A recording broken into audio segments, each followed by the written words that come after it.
여러분의 상반기 투자 성적표는 좀 어떠셨는지요? 하반기라도 좀 만회하거나 또 더 나은 수익률을 이어가야 될 텐데요. 이번 주에 삼성전자의 잠정 실적 발표도 있고요. 조금 전에 말씀드린 수출 지표 나온 것도 있고 미국의 고용 지표도 중요한 거 발표가 되고요. 하반기 전략 같이 한번 세워보시죠. 증시각도기 신한투자증권 광화문 금융센터 곽상준 부장과 함께합니다. 안녕하세요, 부장님. 네, 안녕하세요. 반갑습니다. 멋진 하반기 되시길 빌겠습니다. 부장님도 어떻게 상반기 잘 어떻게 결산을 하셨나요? 잘 못했습니다. 별 말씀을. 네, 시장 대비 저희는 어떤 포지션, 그러니까 어떤 결과치를 냈느냐가 되게 중요하거든요. 네. 정말 오랜만에 시장 대비 반기 기준으로 이기질 못했어요. 그러니까 시장이 많이 올라가도 그것보다 더 많이 수익을 내야 하는 게 또 숙명이고요. 그렇죠. 올해도로 그렇게 못할 거면 짐 싸야 되겠죠. 근데 사실은 좀 쉽진 않아요. 근데 그나마 그럼요. 예. 한국은 좀 낫습니다. 한국은 반드시 이겨야 된다고 생각을 하고 네. 물타기가 많이 되잖아요. 예. 지수가 사실 물타기가 안 됐으면 이거보다 조금 더 나을 수도 있었는데 물타기가 되다 보니까 지수가 상당히 좀 낮게 형성되거든요. 그래서 이건 이겨야 되고 미국 S&P라든가 다우 이기는 거는 정말 어렵습니다. 정말 어렵죠. 예. 그거는 정말 그 알짜 30개, 알짜 100개, 500개 요것만 모아놓은 거니까요. 그러니까 히트 상품을 딱딱 다 알고 선정을 해야만 초과 수익을 달성할 수 있기 때문에 그래서 거의 대부분의 미국의 자산운용사들이 인덱스라고 표현하는 네. S&P 지수라든가 다우 지수 이기가 매우 힘들어요. 그렇죠. 그거는 원체 그 지수가 훌륭하게 구성이 되어 있다라는 뜻이기도 한 거고요. 한국에도 그런 날이 왔으면 좋겠습니다. 그러니까 이건 뭐냐면 계속 성장하고 있다라는 거거든요. 네네. 자산운용 업계들이 지수보다 못할지라도 계속 좀 시장이 상승하면 일반인들은 굉장히 좋거든요. 지금 미국 경기를 바라볼 때 미국 경기가 나쁘다는 것 같기도 하고 좋다는 것 같기도 하고 헷갈리지 않습니까? 네. 정확하게는 불균형해요. 그러니까 몇몇 대기업들 특별히 빅테크들은 너무나 좋고 그리고 또 누가 좋으냐면 우리나라로 따지면 580 개띠 베이비 부모들이 너무 좋아요. 그동안 이렇게 쌓아놓은 돈으로 자산이 어느 정도 형성됐고 집도 한 채 있고 그다음에 퇴직연금으로 주식을 많이 들고 있거든요. 네. 이 주식 가격이 너무 많이 오른 거예요.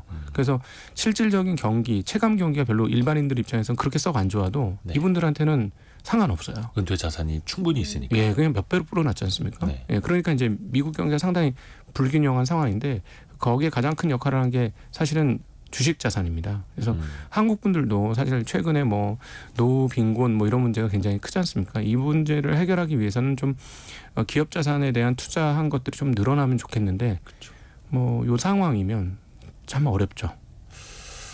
그러니까 우리나라도 이제 미국의 401k 같은 거 이야기들을 많이 합니다만 우리도 이제 국민연금이 있고요. 근데 앞에 일부에서도 이야기를 한 것처럼 국민연금 수익률 한 7%만 넘어도 와 잘했다 또 이러고 있는 게 이게 좋은 건가 싶기도 하고요. 좀 국민들의 노후를 위해서라도 또 투자는 항상 배워야 되는 거고 또 안정적으로 맡길 곳이 있다면 또 좋은 거고요. 증시 한번 짚어보면 조금 전에도 이제 시장 상황 한번 말씀을 해드렸습니다만 지난주에도 2,800 잠깐 넘어섰다가 또 다시 이제 2,700선으로 미끄러져 내리고 이걸 또 반복을 하고 있습니다. 그렇습니다. 이건 어떻게 평가를 하세요? 외국인들은 한국 주식 중에 좋은 걸 계속해서 담고 있고요. 네. 개인들은 한국 시장의 환멸을 느끼고 자꾸 떠나고 있고요. 이건 환율에도 좀 영향을 분명히 미칠 거라고 저는 판단이 되어지는데 네. 미국으로의 이동이 정말 많이 가시화되고 있습니다. 주변에서도 미국으로 가야 된다고 외치는 사람들이 굉장히 많고요. 물론 이제 대중적인 흐름들이 나오니까 저희가 걱정되는 건 사실이에요. 왜냐하면 이 대중적인 흐름이라는 게 저점에 일어나진 않거든요. 히트를 쳐야 사람 눈에 들어오는 겁니다. 그러니까 히트를 안 치는 종목은 하나도 눈에 들어오지 않아요. 제가 참고로 이걸 추천하는 것도 아니고 그냥 한번 잠깐 얘기해 볼게요. 현대제철이라는 기업이 있어요. 기억이 되세요? 사실 우리나라 철강 산업은 정말 주요 핵심 업종이긴 한데 증시에서 좀 많이 잊혀졌죠. 네, 그러니까 히트 못 친 지 꽤 오래됐어요. 그러니까 화학은 LG화학은 다른 거하고 엮이니까 유명해져서 떴을 뿐이지 화학 업종도 마찬가지거든요. 그러니까 뭐냐면 원래 우리가 투자를 한다는 거는 다른 사람들한테 눈에 띄지 않은데 이익은 계속 증가하고 있는 기업들 이런 것들을 투자해야 좋은 결과를 얻게 되는데 보통 일반인들 마음이라는 거는 남들이 다 오케이 하면 정말 이러면서 이제 마음이 동하기 시작하는 거거든요. 그래서 그러다 보면 이제 저렴하게 주식을 사는 게 아니라 조금 높게 주식을 잡을 수밖에 없어요. 그래서 이제 그 부분이 이제 해외로 자꾸 이동하는데 미국 시장이 굉장히 뭐라 그럴까 합리적인 시장이 이미 분명합니다. 그리고 주주 친화적인 것도 분명해요. 5, 60년대부터도 배당이라든가 주식 매입 수각 이런 것들이 굉장히 많았어요. 네.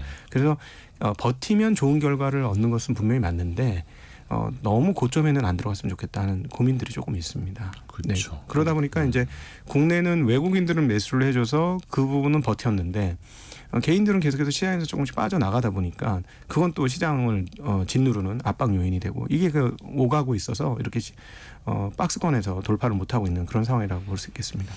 그 외국인 투자자가 올해 상반기 한 22조 넘게 국내 증시에서 이제 순매수를 기록을 했는데 삼성전자 7조, 네. 하이닉스 4조, 현대차 3.5조 뭐 이런 식으로 이제 샀습니다. 이거는 좀 어떻게 볼 수 있을까요? 특히 이제 삼성전자 같은 경우에는 별로 오른 것도 없는데요. 삼성전자가 못해서 그래요. 네. 잘했으면은 7조만 사지는 않았을 거예요. 아마. 예, 22조보다 훨씬 더 많이 샀을 겁니다. 근데 하반기 와서 이제 조금 더 사는 폭이 좀 커지는 건 이제 더 이상 못할 공간이 별로 안 남아 있구나.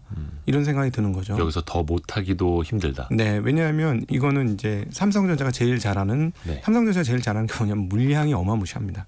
전 세계 메모리 반도체 업체 중에서 물량이 단연 탑이에요. 그런데 이제 메모리 전체 업황이 좋아지고 있습니다. 그러니까 당연히 물량 탑인 삼성전자가 수혜를 입을 것이다. 네. 이렇게 예상이 되는 거죠. 그러니까 지금 지난주에 있었던 마이크론 테크놀로지의 실적 발표 내용들을 보면 네.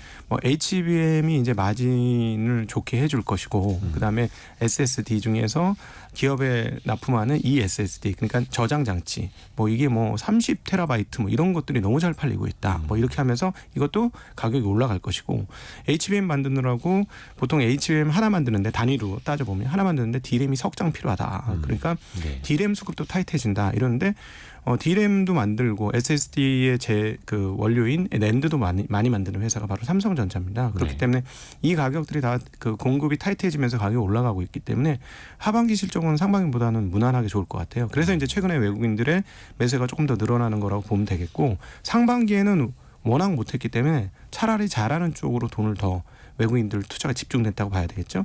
현대차는 수출입 동향을 보시면 아시겠습니다만 전년 대비 상승은 안 했지만 전년 대비 유지는 하고 있어요. 네. 이게 대단한 게 작년도가 사상 최대였습니다. 수출입 그 자동차 수출 동향이. 네. 근데 그거를 유지하고 있는 거니까 지금 자동차들 좀 어려운 거 아니야? 금리도 높아서 아무래도 힘들잖아 이랬는데 그걸 유지하고 있다는 것이죠. 그러니까 잘하고 있기 때문에 투자가 들어온 것이고 하이닉스는 HBM에서 최대 기업이 되어버렸으니까 엔비디아의 가장 수혜를 받는 기업이다 이렇게 보면 되기 때문에 외국인 매수가 당연히 많을 수밖에 없었다 이렇게 정리해 볼 수 있겠습니다. 역시 수출 잘하고 네. 실적 잘 내고 있는 쪽으로 외국인들이 이제 집중을 하고 있는 거고요. 반대로 개인 투자자가 올해 상반기에 가장 많이 산 종목을 보니까 네이버였습니다. 근데 네이버는 아시는 분들은 아시겠습니다만 주가가 계속해서 흘러내리고 있는 상황이죠. 신저가로 네. 가기도 하고 있고 이거에 대해서 좀 평가 좀 부탁드리겠습니다. 제가 앵커님한테 이거 질문지 없었던 질문 하나 드릴게요. 네. 우리 이대호 앵커님 좋아하시는 가수 누구 있으세요? 가수요? 네, 바로 떠오르는 가수 한 두세 명만. 요즘 뉴진스 안 좋아하면 간첩이고. 이거 좀 조작된 대답 같은데. 왜냐면 조용필 좋아하시지 않으세요? 그 세대까지는 아니고요. 아니요. 그럼 네네. 서태지와 아이들요. 어릴 때 좋아했죠. 좋아했죠. 네네. 그리고 또 저 그래도 MZ 세대 M자에 걸쳐 있는데. 그러세요? 네. DJ, 너무 그렇게 많이 가시면 DJ 안 됩니다. DOC 이런 거 좋아하지 않으세요? 이거 예전이죠. 네. 요즘 핫한 아이돌들 다 좋아합니다. 좋아하세요? 예, 예. 조금 독특하시네요. 근데 그럼 노래는요? 뉴진스 노래 부르세요? 너무 훅 들어오셔가지고 빨리 생각을 해야 되는데. 뉴진스 노래 못 부르시죠? 부르기는 어렵죠. 그렇지. 거봐. 네. 따라 부를 수 듣기는 없잖아요. 듣습니다. 따라 부르기가 어렵잖아요. 네. 그럼 무슨 노래? 이런 친구도 좋아합니다. 그러면은 노래방 가서 무슨 노래 부르세요? 노래방을 가본 지는 오래됐는데 네. 솔직히 노래방 가서 요즘에 젊은 친구들이 랩하고 이런 거 따라하기 힘드시죠? 그렇죠. 그걸 따라 할 수 있나요? 그죠. 근데 젊은 친구들은 하잖아요. 해요? 예. 왜 그러냐면 네.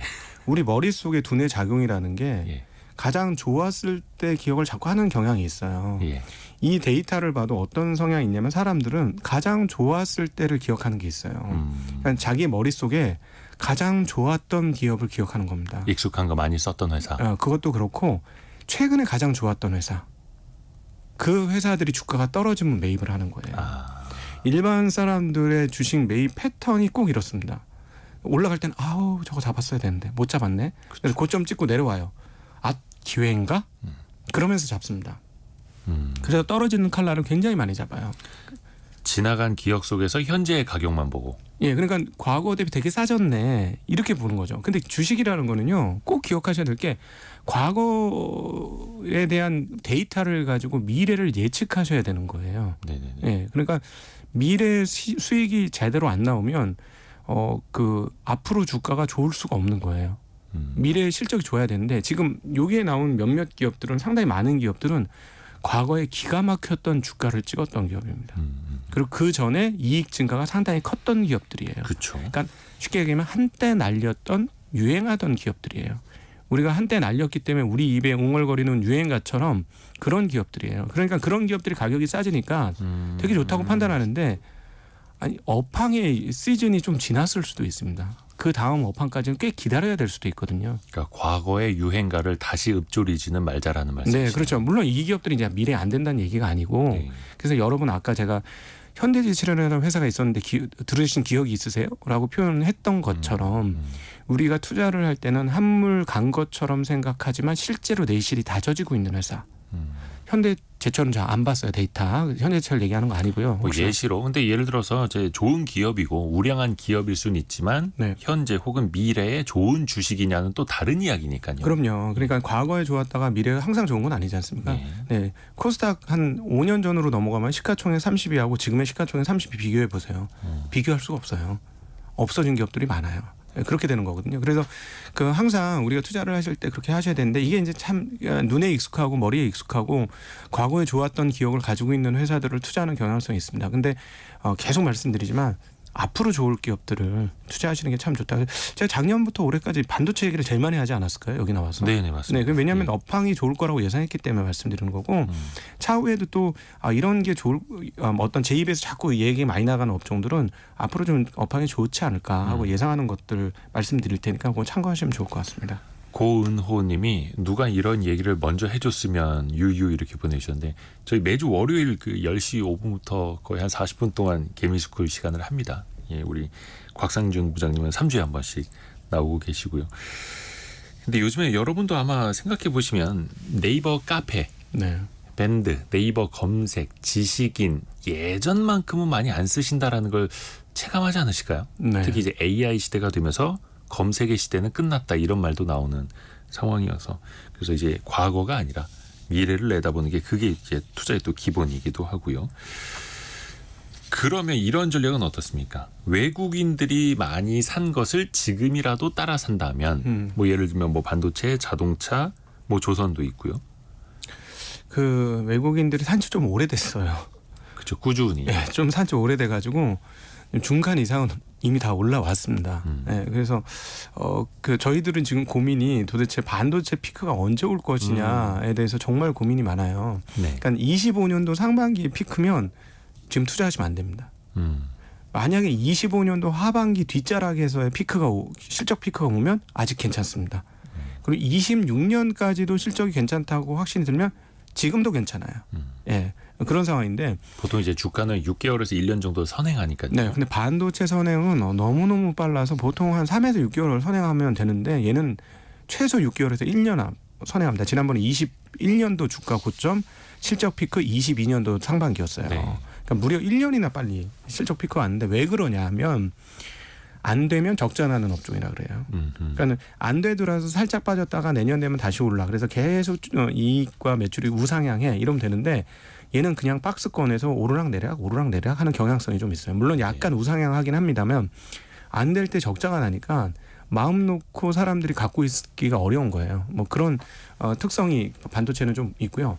이 부분에서 제가 이제 가장 최근에 고민하고 있는 것은 연말에 과연 애플이 어떤 AI를 내놓을 것이냐 여부가 너무너무 중요해 보입니다. 그러니까 이번에 분명히 그랬잖아요. AI를 이제 내놓겠다. 9월달 아이폰 16 나올 때 애플 전용의 AI 무엇인가가 나와요. 근데 이게 뭐 엄청난 기술적 변화는 아니어도 돼요. 네. 조금만 편하게 해주면 됩니다. 네. 그러니까 예를 들어 내가 항상 쓰는 거를 내가 눈을 깜빡했더니 그 앱이 딱 펼쳐져. 무슨 톡을 많이 쓴다는데 네네네. 눈을 싹 세게 깜빡했더니 얘가 알아먹고 그걸 딱 펼쳐줘. 그럼 되게 편할 거 아니에요. 네네네. 그러니까 어떤 그런 식의 살짝 업그레이드된 AI를 보여주면 사람들이 아마 환호할 가능성이 있습니다. 그렇게 되면 어떻게 되냐면 도매 업자들인 AI 서버 업체들이 반응을 할 거예요.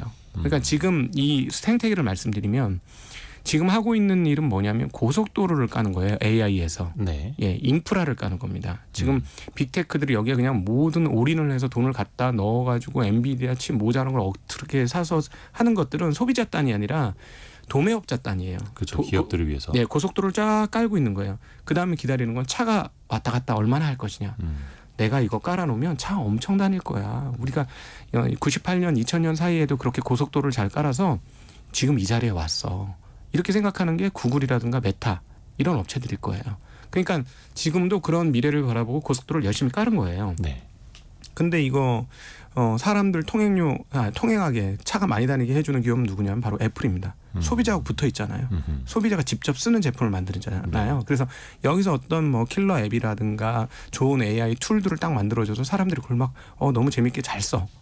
그렇게 되면은 서버 업체들이 이거 팔리네, 이거 장사 되는 거네 하면서 고속도로를 더 깔을 거예요. 네. 만약 그렇게 된다면 25년뿐만 아니라 26년까지 AI 쪽에서의 그 서버 증설 욕구는 굉장히 커질 겁니다. 그러면 한국의 반도체 업체들도 26년까지 좋아질 거예요. 네. 근데 만약에 연말에 애플이 딱 이렇게 출시를 했는데 어머 이게 뭐야?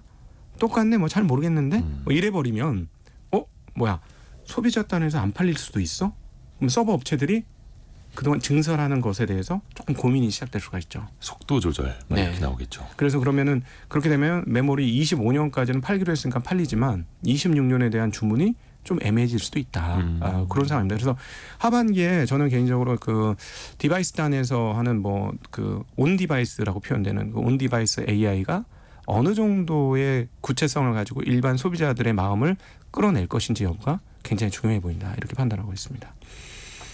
그러네요. AI를 보면서 인프라, 플랫폼, 서비스 이 3대 축으로 얼마나 잘 옮겨가는지를 봐야겠네요.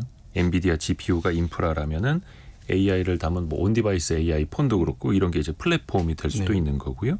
그리고 그 이후에 뭐 챗GPT가 됐든 제미나이가 됐든 이런 서비스들을 또 얼마나 많은 사람들이 쓰는가. 네. 근데 이게 일반 소비자나 일반 투자자 입장에서는 유추하기가 좀 어려운데 거꾸로 생각해 보면은 또 될 수도 있겠네요. 네. 우리가 실질적으로 이 서비스를 얼마나 쓰고 있는가? 그러면 플랫폼을 얼마나 더 사람들이 교체를 할 것인가? 네, 그렇죠. 그러면 거기에 따른 인프라 투자가 또 얼마나 이어질 것인가? 이렇게 거꾸로도요. 그렇죠. 그러니까 애플이 아이폰 16에서 얼마나 교체 수율을 땡기는지 여부가 바로 미터가 될 겁니다. 그러니까 기존 평소 판매하는 것보다 연간 판매량이 늘었다. 초기에는 늘 수 있어요. 그 기대감으로. 근데 25년도 초반까지도 계속해서 판매량이 증가하고 있다. 네. 이렇게 되면 이건 진짜 좋아서 사람들이 입소문까지 듣고 사는 거거든요. 네. 그러니까 그렇게 되면은 이 AI 업체들이 더 후끈 달아서 열심히 투자를 하겠죠. 7073님이 지금 말씀하시는 투자 방법은 단타를 말하는 건가요? 라고 물음표 3개 찍어주셨는데 단타는 아닙니다. 저는 제가 단타를 못해요. 주변에서 네. 제 후배들이 참 답답한 시선으로 저를 바라봐요. 그렇게 해도 못하나. 근데 이렇게 못해도 뭐 수익을 내고 계속해서 재산을 쌓아갈 수 있어요. 오히려 네. 우리 한국의 이제 지금 문화가 어떤 식으로든지 이게 한국이 미래가 없어 보이고 그다음에 제일 중요한 반도체는 이렇게 업황을 타니까 플러스 갔다 마이너스 갔다 하니까 영원히 갖고 있으면 안 될 것 같거든요. 그렇죠. 그러다 보니까 자꾸 개인들의 투자 흐름들이 단타로 용돈 벌기 이렇게 가거든요. 근데 그렇지 않습니다. 그러니까 예를 들어서 정말 권유하고 싶은 거 그리고 제가 막 어디 같은 데 강연 같은 데 가거나 저한테 뭐 문의를 하면 저 일반인들을 위한 투자 방법 중에 하나는 배당 많은 걸 사세요. 이렇게 말씀드려요. 그러면 아니 그렇게 뻔한 거 말고 좀 색다른 거 없어요? 좀 숨겨진 거 그런 거 좀 알려주세요. 이러거든요. 네. 근데 저는 정말 드리고 싶은 거는 말씀은 숨겨진 거 찾지 마세요. 뻔한 거 하세요. 뻔한 거 하는 게 장기적으로 롱런하고 그리고 장기적으로 실질적인 재산을 계속해서 증가시킬 수 있는 최선의 방법 중에 하나입니다. 그렇죠. 근데 뭐 워런 버핏의 포트폴리오도 신문 지면이나 하면 다 나오지 않습니까? 네. 근데 아무도 안 따라하잖아요. 그렇죠. 신기하죠. 사실은 버핏 그 포트폴리오만 따라해도 누적하면 실적이 꽤 좋아요. 엄청납니다. 네. 근데 워런 버핏이 하신 말씀이 아무도 나처럼 천천히 부자가 되려고 하질 않는다. 또 이런 지적을 하기도 했었고 그리고 또 단타는 지금 이제 사세요 했다가 5분 뒤에 또 다른 일이 발생이 되면 그때는 또 이제 팔아야 되는 상황이 또 될 수도 있는 거여서 이거를 누가 알려준다라고 해서 이제 배울 수 있는 것도 아니라고 봅니다. 저는. 그리고 이제 수익률을 극대화시키는 건 오래 사시는 거예요. 오래 사시라. 네, 그러니까 버핏이 지금 90세 훨씬 넘었잖아요. 네네. 근데 왜 그렇게 오래 사는지 그의 그 저작들을 한번 이렇게 그 글과 말들을 쫓아가서 추적을 해보면 자기가 즐거운 것만 해요. 스트레스 받는 일을 안 합니다. 그러니까 그렇게 오래 사는 거예요. 저희가 이번 주 토요일에 그 가치 투자자들의 탄생이라는 책을 다루게 될 텐데 별책부록에서 거기 네. 보면 이제 가치 투자자들 많이 나오거든요. 네. 근데 공통점이라고 하면 조금 아직은 일반화하면 안 되는 이제 어폐가 있을 수 있는데 그분들이 대부분 장수하신 분들이 많아요. 가치 투자자들 사이에서. 마음 편하게 투자하는 사람들이 대체적으로 오래 삽니다. 그래서 단타는 문제가 뭐냐면 떨어지면 가슴이 휘청하잖아요. 네네. 뭐가 이렇게 가슴에서 빠져나가는 것 같이 이렇게 되잖아요. 그런 경험 하실 때마다 뭐 수명이 수십 분씩 줄어드는 거예요. 네. 그러니까 청력열차 타듯이. 네, 그런 거 하시면 안 되고요. 그러니까 편안하게 발 뻗고 잘 수 있는 거. 버핏이 항상 하던 말이 발 뻗고 난 잘 수 있는 투자를 하겠다. 그렇죠. 밤에 편하게 잘 수 있는 투자를 해야 된다라는 거고요. 요즘에 조금 마음이 편찮으신 분들이 그 구리 AI 수혜라면서라고 해서 이제 들어가신 분들이 굉장히 많거든요. 뭐 데이터 센터도 그렇고 전선도 그렇고 그러면 이제 구리의 수요가 늘 것이다라고 하면서 구리 가격이 올해만 한 30-40% 급등을 했어요. 네. 그러다가 최근에 한 달 사이 한 10여%, 두 달 사이 한 30% 가까이 그야말로 급락을 했거든요. 어떤 조언이 가능할까요, 이거는? 그러니까는 내 눈에 좋아 보일 때는 네. 이렇게 좀 냉정하게 저 MBTI T형이거든요. 네. 그래서 좀 냉정하게 말씀드리면은 과거 투자에서 누적적으로 꾸준히 수익을 내신 분들 아니라면은 내가 새로 투자한 데서 되게 좋은 결과를 얻을 거라고 일단 상상하시는 건 안 하셨으면 좋겠어요. 근데 이 원자재 투자는 진짜 어려운 투자입니다. 왜냐하면 세계 전반적인 수요가 어떻게 진행되고 있는지를 다 알아야 되는데 한 나라의 수요만으로 되는 게 아니고 한 품목의 수요만으로 되는 게 아니죠. 물론 이제 AI에 대한 그 전선에 대한 그 수요도 늘어나고 서버 쪽에서 쓰여지는 그것도 늘어나기 때문에 당연히 그 호조를 보였습니다만 또 다른 중요한 나라 하나가 있습니다. 구리 사용과 관련해서는 바로미터라고 할 수 있는 나라가 이제 중국인데요. 중국 같은 경우 성장률이 제대로 그렇게 썩 잘 나오고 있지 않아요. 네. 그리고 물가지수도 계속해서 마이너스 권역에 생산자 소비자 물가지수 다 마이너스에 있고 그러니까 만약에 여기서 중국까지 호황이야 이렇게 됐으면 굉장히 좋았을 거예요. 근데 연초에 중국이 좀 회복이 될 거라는 기대감들이 좀 있었습니다. 네. 그러면서 원자재 가격이 전부 다 같이 오르는 경향이 있었거든요. 거기에다 오히려 구리값은 AI와 그다음에 전력 수요 이런 것들이 한꺼번에 그 합쳐진 거죠. 근데 이제 중국이 5월달, 6월달 이렇게 데이터 나오는 분위기 보니까 그냥 계속 그저 그런 거예요. 예, 그러니까 그런 거에 대한 실망감도 분명히 있었을 거고 또 하나는 가격이 많이 올랐기 때문에 차익 실현 욕구들도 분명히 있을 거예요. 꽤나 오랫동안 많이 빠져 있었기 때문에요. 네. 그래서 이게 좀 드리고 싶은 말은 키울 때 그 투자를 할 때 닭 같은 거를 투자를 하면 좋겠어요. 닭이요? 그 중에서 암탉. 뭐냐면 갖고 있으면 알 놓는 애들. 예, 그런 게 좋을 것 같아요. 최소한 계란이라도 먹게. 그게 약간 배당의 개념인 거죠. 그렇죠. 그러니까 이거는 뭐냐면 완전 줄다리기예요. 내가 힘이 없는데 저쪽에서 세게 잡아당기면 내가 끌려갈 수밖에 없는 거거든요. 그러니까 가격의 등락에 의해서만 그게 투자의 결과가 결정되거든요. 네. 그러니까 이거는 사실 상세한 내역 주변의 지형 그 상황들에 대해서 이해가 없고 지식이 없으면 참 훨씬 더 여리한 상황에서 투자를 하는 거라서 제 생각에는 조금이라도 뭔가를 확보해 놓고 투자를 하시면 좋을 것 같습니다. 사실 원자재가 이제 실물 수요가 있는 엄청난 큰 기업들과 그리고 미래의 어떤 가격 변동을 해지하려고 하는 해지 수요와 여기에 이제 투기 수요까지 같이 붙으면서 그래서 더더욱이 이제 가격 예측이 어려운 거죠. 그러니까 예를 들어 그 가격의 급하게 상승은 최근에 뭐 30%면 엄청나게 큰 폭의 상승이잖아요. 네. 예를 들어 쌀값이 한 30%씩 오른다고 해보세요. 온 세계에 기아가 넘칠 겁니다. 네. 그러니까 이런 것들은 그 일반적인 세력이 아니라 투기 세력들이 붙은 거예요. 가격 급변동은 항상. 그래서 이미 투기가 시작된 영역에 내가 가서 나도 투기자로 참여해갖고 좋은 결과를 얻겠다. 그게 쉽지 않은 영역입니다. 네.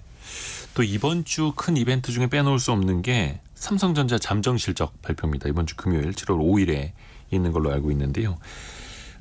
어떻게 예상을 하고 계세요? 물론 이제 뭐 애널리스트의 평균치 영업이익이 한 8조 2천억 정도 컨센서스라고 해서 시장이 보는 이제 눈은 거기에 맞춰져 있는데 앞으로가 중요하잖아요, 또. 이거는 뭐 그나마 우리가 읽을 수 있는 바로미터가 하나 있습니다. 우리나라가 이제 10일마다 수출입 데이터 발표하지 않습니까? 네.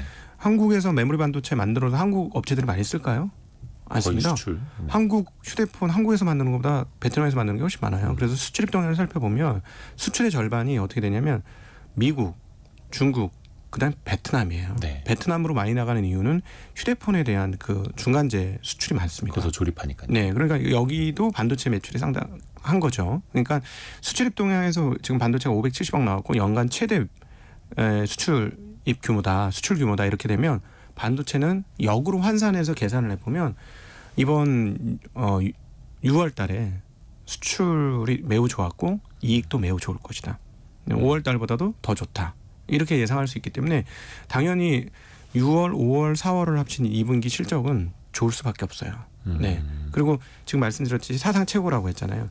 물론 그 중에서 상당폭은 하이닉스가 갖고 갈 겁니다. 왜냐하면 이번에 HBM이 없어서 못 파는 상황이기 때문에 마진이 아주 좋아요. 그러니까 하이닉스가 과거 삼성전자 대비 열이었던 이익 체력이 오히려 우위의 상황으로 지금 지난 1분기에도 그렇고 2분기에도 심화되는 상황들을 분명히 보여줄 겁니다. 그럼에도 불구하고 총량이 늘었다라는 건 삼성전자도 안 늘을 수가 없다는 얘기이기 때문에 삼성전자의 실적도 당연히 그 수출입을 근거로 보면 상당히 많이 좋은 결과를 낼 거다. 한국에서 반도체 얼마나 많이 쓰겠어요? 거의 대부분 수출이다. 이렇게 보시면 되겠습니다. 세계 메모리 반도체 1등이 삼성전자, 2등이 SK 하이닉스, 3등이 미국의 마이크론인데 네. 마이크론은 한 주 전에 먼저 실적 발표가 있었습니다. 네. 근데 실적 자체도 좋았고 전망도 나쁘지 않았었는데 주가는 당일에 네. 장마감 이후에 뭐 한 8%나 급락을 했어요. 근데 그날 또 삼성전자 하이닉스의 주가는 뭐 큰 변동도 없었고요. 네. 이 현상은 좀 어떻게 해석을 하면 좋을까요? 제가 개인 유튜브에서 그 마이크론 실적 발표하고 삼성 하이닉스는 괜찮을 거예요라고 예언 비슷한 걸 했어요. 근데 저는 항상 거의 틀리거든요, 예언이. 그날이 잘 맞았어요. 근데 왜 맞췄느냐? 네. 너무나 뻔하게 보였습니다. 왜냐하면 분기별 실적을 네. 쫙 펴가지고 네. 마이크론의 분기별 실적과 하이닉스의 분기별 실적을 딱 옆에 붙여서 보면 왜 이거밖에 안 나왔어? 이런 생각이 듭니다. 주가는 지금 하이닉스보다 훨씬 높은 상황이에요. 마이크론 마이크론이 테크놀로지가. 훨씬 많이 올랐죠. 네. 그런데 이익 증가는 비교할 수가 없어요. 하이닉스의 이익 증가는 정말 눈부시게 이익 증가가 이루어지고 있고 아직 그 발표 안 했고 7월 달에 발표를 하겠습니다만은 아마도 이번 2분기 실적도 굉장히 올라갈 거라고 예상돼요. 근데 수출입에서도 말씀드렸습니다만 하이닉스의 그 매출과 이익 증가는 거의 불보듯 뻔해요. 수출입에서 이미 반쯤 정답이 나왔기 때문에 네. 그런 걸 감안해 보면 2분기 분위기 어땠냐면 마이크론 테크놀로지가 엔비디아의 HBM을 납품하기로 했고 네. 그다음에 기존에 많이 팔고 있던 낸드라든가 디램도 과거에 막 가격이 그냥 너무 많이 떨어져 적전하던 거에서 흑자로 전환했고 그다음에 그 공급이 위축되면서 가격이 계속 타이트하게 올라갑니다. 뭐 이런 얘기를 계속했었거든요. 그러니까 기대감들이 많이 올라가 있었던 상황이에요. 그래서 하이닉스보다 압도적으로 높은 시가로 거래됐습니다. 물론 미국 시장이니까 우리는 할인을 받고 있는 한국 시장이니까 그런 부분 인정한다고 해도 차이가 너무 커요. 그러니까 이 두 기업을 비교를 해보면 마이크론은 너무 세게 달린 거죠. 그러니까 사람들이 정신을 차리고 보니까 좋은 것도 알고 앞으로 좋아질 것도 아는데 주가는 더 좋았다는 거죠. 그러니까 그냥 실적이 좋은 건 알겠는데 주가가 더 좋았으니까 이 더더목만큼 주가가 빠진 거라 이렇게 해석하면 될 것 같습니다. 그래서 상대적으로 보면 삼성전자 하이닉스가 너무 싸 보이는 거죠 지금. 그러니까 삼성전자 하이닉스는 기존에도 좀 너무 싸거나 네. 적당한 가치를 받아왔고 마이크론은 좀 비싸게 가치를 인정받았었던. 예를 들어서 하이닉스랑 마이크론이랑 이제 밸류에이션이라고 하는 것 얼마나 이익 대비 주가를 더 높이 쳐주느냐. 네. 그거 보면 마이크론이 하이닉스보다 한 2배 이상 높더라고요. 네. 왜냐하면은 지금 비교를 해보면 말이 안 되는 게 HBM의 마이크론의 점유율을 우리가 어느 정도로 예측하고 있냐면 5에서 10%예요. 10% 안 될 거라고 우리 예측하고 있거든요. 네. 근데 90%의 점유율을 가지고 있는 게 사실 지금 반도체 기업들 중에 우리가 얘네 성장 가능성이 높아 성장에 대한 인정을 해주면 뭐가 되냐면 이익 대비 몇 배 주가 받을 거야 할 때 좀 많이 쳐줍니다. 네. 근데 HBM이 90% 주요 HBM 그러니까 쉽게 얘기하면 마진이 많은 고마진 HBM의 90% 이상을 지금 하이닉스가 하고 있는데 10% 미만 업체한테는 엄청난 그 멀티플 곱하기를 해주고 그러니까 높은 밸류에이션을 정당화해주고 하이닉스는 적정 밸류에이션을 주고 있거든요. 그러니까 그게 미국에 상장된 미국 기업과 한국에 상장된 한국 기업의 차이일지 참 미스테리입니다. 그것도 상당 부분 있습니다. 예. 왜냐하면 한국 분들이 하이닉스 미친 듯이 지금 사주고 있는 게 아니잖아요. 네, 우리 외국인들만 좀 사고 있고 그런 거니까. 그래서 역으로 다 뒤집어 보면 이런 것도 있어요. 만약에 한국의 그 투자의 문화가 미국 비슷하게 바뀌면 미국 밸류에이션 비슷하게 만든다는 얘기예요. 그러면 지금 170조 원대 하이닉스, 그다음에 220조의 그 마이크론하고 비교해 보면 매출 규모는 엄청난 차이. 그럼 쉽게 얘기하면은 마이크론의 2배 정도 주가 가도 누가 뭐라고 안 할 수 있죠. 그러니까 한국 기업이 정상화되면 어떤 얘기가 되냐면 제가 감히 이제 예측을 해보면 한국 시가총액이 지금 한 2,400조 원 정도 되거든요. 거래소 기준으로. 네. 제가 보기에는 만약에 2,400조 안 됩니다. 2,200조 정도 되는데 한국이 미국식으로 그 자본시장이 좀 정상화되면 4,500조 정도 될 거라고 예상을 하고 있어요. 네. 네, 이 계산은 어디서 나왔느냐? 우리나라 GDP가 명목 GDP가 2,400조 원입니다. 네. 근데 그 미국 같은 경우는 면목 GDP의 주식시장이 2배가 훌쩍 넘어요. 근데 우리는 뭐 그것까지는 안 바라고 한 명목 GDP의 한 1.5배 이상은 될 수도 있다. 시장이 어떤 미국 비슷한 어떤 주주환원이나 이런 것들이 이루어지면 네. 그러면 지금 2,400조에서 1,200조 더하면 3,600조예요. 그러면 지금 2,200조니까 3,600조 가려면 지금 지수가 1,000포인트 이상 훨씬 더 올라야 돼요. 예, 그러니까 1,500포인트는 당연히 올라야 됩니다. 그래서 이제 4,500포인트도 가능하다라는 말씀을 드리는 거죠. 그게 이제 기업들이 뭐 물론 이제 꾸준히 돈을 더 잘 벌어야겠습니다만 멀티플이라고 하는 네. 밸류에이션 지표만 높이 쳐줘도 네. 오를 여지가 있다라는 말씀이시고 참고로 그게 일종의 권리금 같은 거죠. 뭐 자영업 상가 권리금 같은 거 이거 한 내가 인수하면은 5년 만에 본전 뽑는 가격 주는 것과 아니, 지금 10년 만에 본전 뽑는 가격 주는 것. 그 명품백들 상당히 많은 명품백들 다 한국에서 만듭니다. 거기다 브랜드 딱 박으니까 가격이 몇십 배 올라가는 거예요. 네. 명품백 다 한국에서 만든다는 상당히 많은 걸. 네네. 예. 우리가 지금 딱 그래요. 기업들이 그 명품백 만드는 거랑 비슷한데 라벨을 못 따라주는 건데 그래서 난 기업인들도 좀 이 마음을 바꿨으면 좋겠어요. 그러니까 싸게 상속하려고 하는 그런 욕구도 있지만 회사가 이렇게 벌떡 일어나서 좀 기업인으로서 대접 좀 받으면서 그렇게 사시면 어떻겠느냐. 주가가 올라야 대접을 받지. 네. 그렇죠. 그러니까 우리나라 기업인들은 사실 별 주가에 대해서는 관심을 안 갖죠. 네. 예. 그러다 보니까 그 기업의 부가 이전이 되거나 또 이제 낙수 효과라거나 많이 또 퍼지지도 못하고 있는 게 현실이기도 하고요. 다른 이야기 이번 주에 나오는 경제 지표 이야기를 좀 해볼게요. 미국 쪽에서 이제 고용 지표 나오지 않습니까? 그리고 네. FOMC 의사록도 공개가 되고 7월 4일은 미국의 독립기념일이어서 또 휴장도 끼어 있고 근데 그 직후에 아주 중요한 일자리 통계가 또 발표가 되고요. 이런 흐름은 좀 어떻게 전망을 하면 좋을까요? 미국의 지표가 앞으로 여러 개 나올 건데 집중적으로 보셔야 될 게 바로 이 일자리 데이터입니다. 고용 지표. 네, 그러니까 미국의 그 FOMC 연준을 흔들 수 있는 최고의 지표는 바로 이 고용 지표고요. 고용 지표가 꺾여서 나쁘게 나오면 연준이 아무리 아직 인플레이션 때문에 우리 움직일 때 아니야라고 얘기할지라도 고용이 확 꺾이면 실업률이 올라가고 비농업 고용 지수가 떨어지게 되면 금리를 내리게 될 겁니다. 예, 그래서 지금 4%의 실업률을 기록하고 있거든요. 근데 갑자기 뭐 이게 4.3%를 돌파하면서 계속 올라갈 것 같다. 그러면 경기 악화가 본격화되는 것이기 때문에 그 미국에서 금리를 안 내리기가 좀 어려울 것 같습니다. 그래서 다른 것보다도 고용이 어떻게 나왔느냐, 그리고 지난달이나 지지난달, 그리고 추세적으로 어떻게 되느냐 이런 것들을 좀 보시면 좋을 것 같고요. 대략적인 수치를 한번 언급을 드리면 앞서 잠깐 말씀드렸지만 현재 그 실업률은 4.0%고요. 근데 이게 이제 추세적으로 조금씩 올라가는 기조가 있는데 아마 4.3% 이상부터는 연준에서 서서히 부담을 느낄 그런 그 지표가 될 것이고, 그다음에 지금 고용률이 20만 이상이면 아무 문제 없어요. 오히려 그냥 금리 인하 없다라고 보셔도 되는데 만약에 15만 언더로 떨어지면서 뭐 13만 또는 야 이거 장기적으로 10만으로 떨어지는 거 아니야? 뭐 이런 느낌을 보여주면 연준이 딱 경계 태세를 가지면서 어투가 아마 바뀔 겁니다. 지금보다는 훨씬 더 그 제약적 금리에 대해서 부담을 느끼는 쪽으로 넘어가게 될 거예요. 근데 이제 고용 지표가 둔화가 되면서 금리를 인하할 수밖에 없는 환경이 되는 건 물가가 잡혀서 금리를 인하하는 것보다 이렇게 좋은 거는 아니잖아요. 그렇죠. 왜냐하면 지금 상황들은 어떠냐면 미국은 경기가 나쁜 게 아니라 굉장히 불균형한 겁니다. 앞서 불균형.